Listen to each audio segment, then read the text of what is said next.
Hey everyone, welcome to Coding Simplified, and in this video we'll see about the salary negotiation. So salary negotiation is very important thing because once you are selected, once you are done with your technical round, and then HR comes to you and then HR offers you the offer letter. So in this case we have the salary part.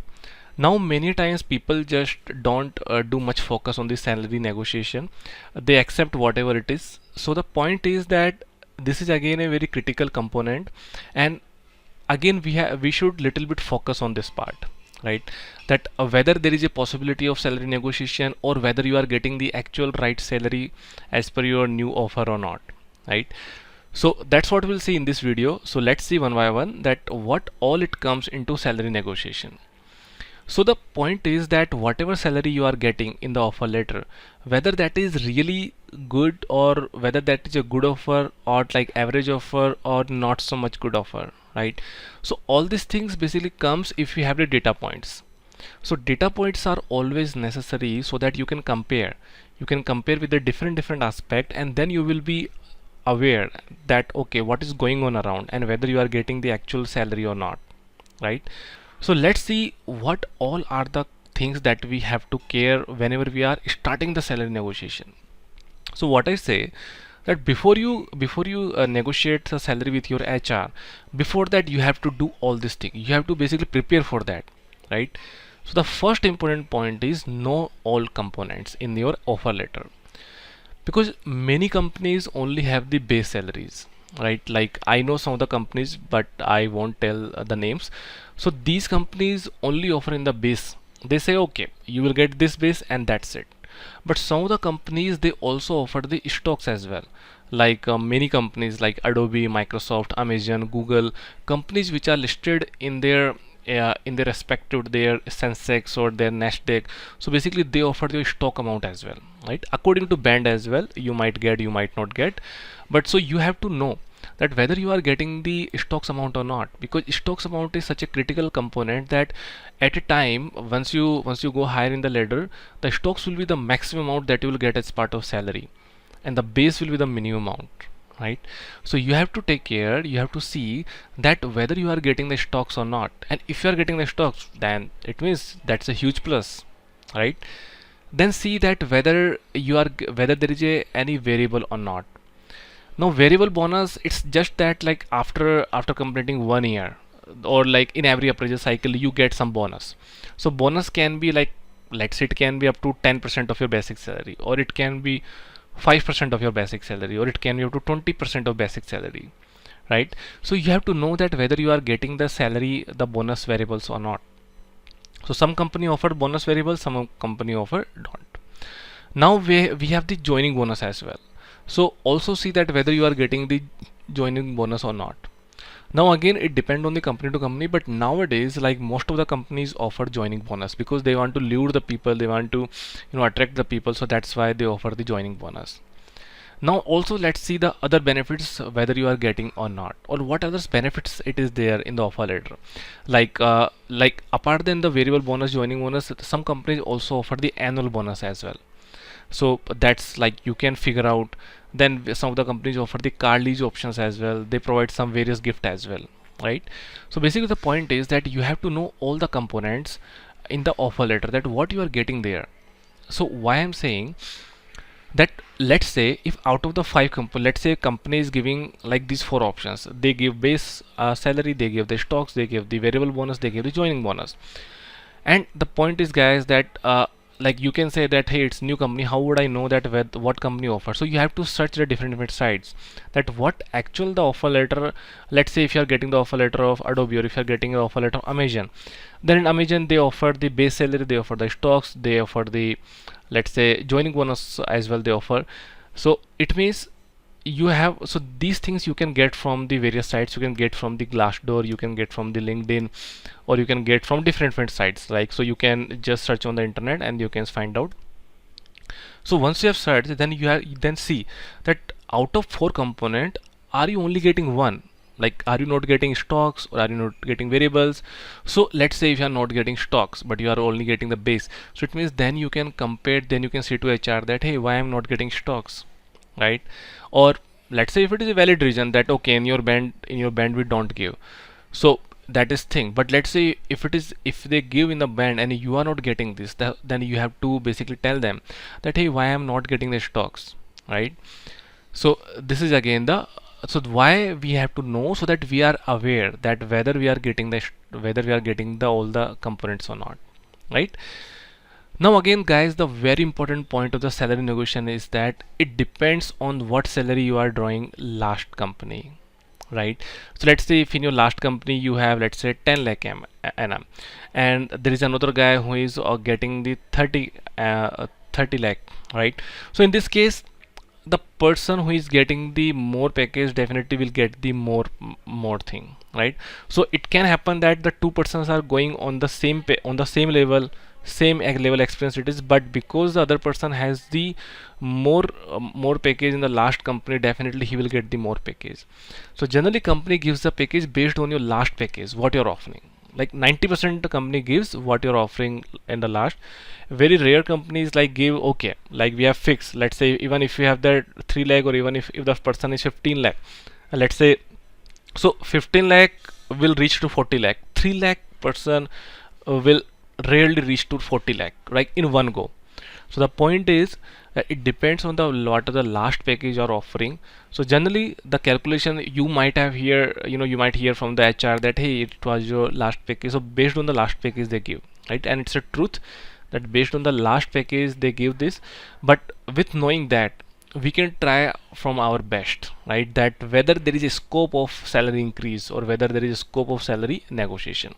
And that's why we are understanding all this point, that we have to know that okay, what are the all components, whether I'm getting this component or not.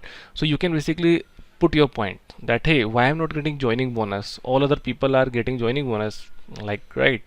So basically you can basically compare, and you can basically, like, because let's say if you know all these things, so at least HR would know, okay, this person knows this thing, so there is a scope of salary negotiation.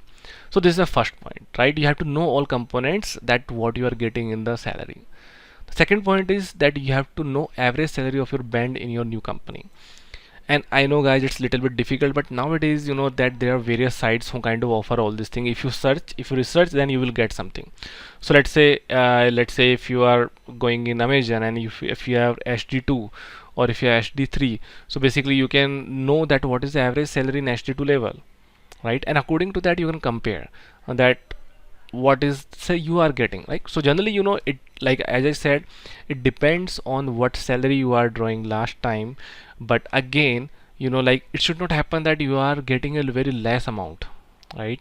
So that is something basically, if you know, so it will help you, right? It's your point. Like you can say to that, hey, like in this band people get this thing, but I'm getting only this point.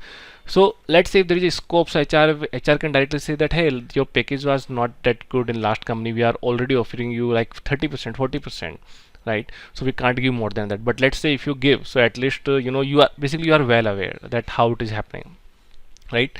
So that is again a part of the salary negotiation. Then again, know their appraisal cycle, though it's not that important, but it's why it is important. Let's say, because many companies says that okay, if you join before March, because let's say if their appraisal cycle is from, let's say, from January. Now in January, they every time they basically appraise, and they basically like increase the, let's say, salary. And now let's say if you're joining in October, so some companies has the limitations. Let's say if you're joining after October, so for 3 months they won't give you any appraisal, definitely, that's okay. So you have to just know their what is their appraisal cycle, right? So that you will be aware, okay, let's say if you're in October, so it means the next appraisal you will get to next year, right? So that is why like it's not that important, but if you get, so you will get an idea, okay, this is the offer I'm getting now the next appraisal will be 1.5 after 1.5 year, or next appraisal will be after 6 months, right? So it will help you. Now what again it help you is this: some company, 99% companies has the appraisal cycle like 1 year, but some companies offer like have the appraisal cycle like 2 times in a year as well.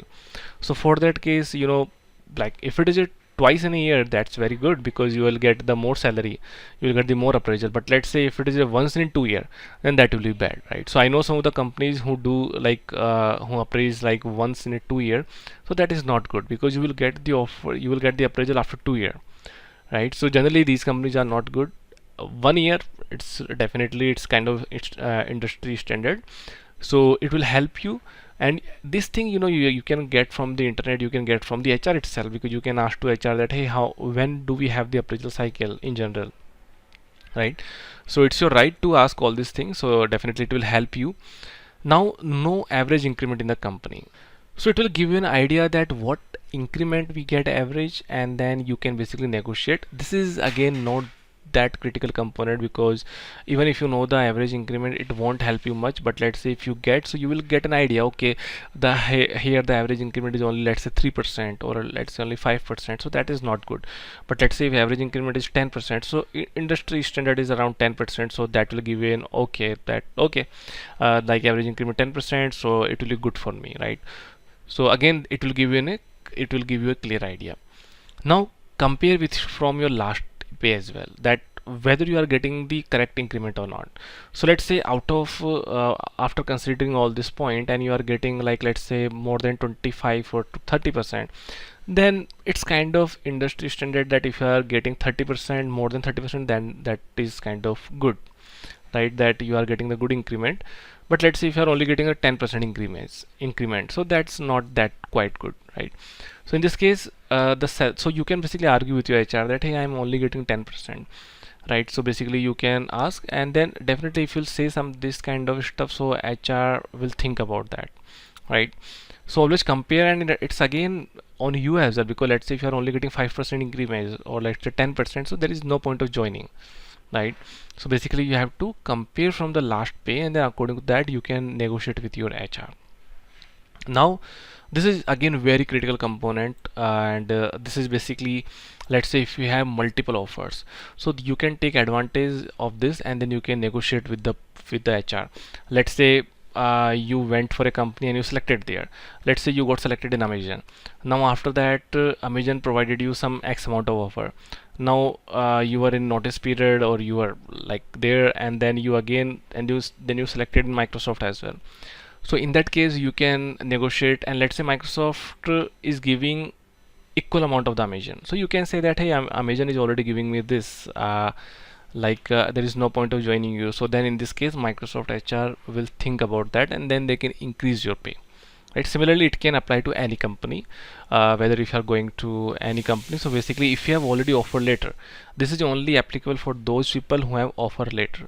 So if you have offer letter, you can negotiate on your current offer letter, and then you can negotiate that, hey, the other company is already giving me this, if you want to give this, so you can take this, right? So these basically point help you in necessary negotiation, that whether what, knowing all the components, whether you get all the benefits, whether you get the joining bonus, variable, stock based, what's average salary, appraisal cycle, average increment, what's increment you are getting. If you have offer letter, then you can negotiate is very effectively. So these all are the point which will help you in certain negotiation, because if you just say that, hey, I'm not getting good, please increase that. So in this case you don't have any data points. But let's say if you have some data points, if you know all these things, if you have good data points, then it will be more impactful salary negotiation, right? So I guess guys, it might have provided you a good idea on that how we can do the salary negotiation. In case if you have any doubts, or in case if you think that there are some more good ways, so please mention in the comment section, and so that it help all. And if you have any question from me, then please put in the comment section, and I will try to answer that. So thanks everyone. If you have liked the video, please like it, and please subscribe to channel for more such videos. Thank you.